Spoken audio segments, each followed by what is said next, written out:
Les mouvements du corps humain sont définis en fonction des plans où ils se produisent.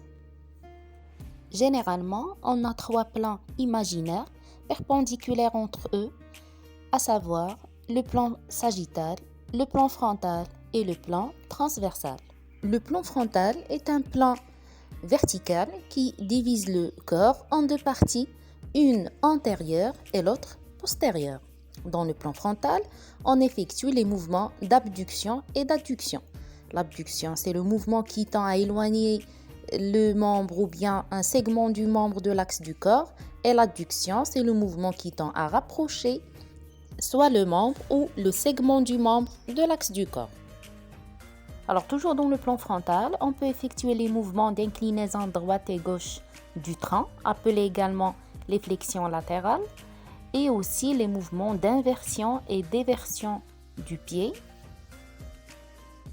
les inclinaisons radiales et cubitales du poignet, et aussi les mouvements d'élévation et d'abaissement de la scapula ou l'omoplate.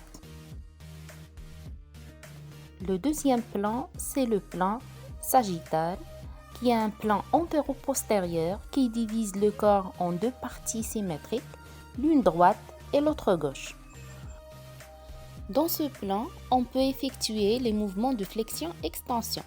La flexion, c'est le mouvement qui tend à plier le membre ou le segment du membre sur lui-même, et l'extension, c'est le mouvement qui tend à déplier ou bien à étendre soit le membre ou le segment du membre sur lui-même. Ces 2 mouvements sont appelés au niveau de l'épaule l'antépulsion et rétropulsion.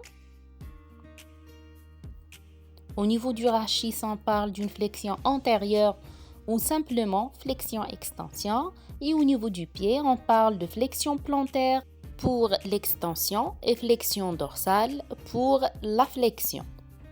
Dernier plan, c'est le plan transversal. C'est un plan horizontal qui divise le corps en 2 parties, une supérieure et l'autre inférieure. Et dans ce plan, on peut effectuer l'abduction et l'adduction horizontale au niveau de l'épaule, les mouvements de rotation droite et gauche au niveau du rachis et les mouvements de rotation interne et externe au niveau des membres ou les segments du membre.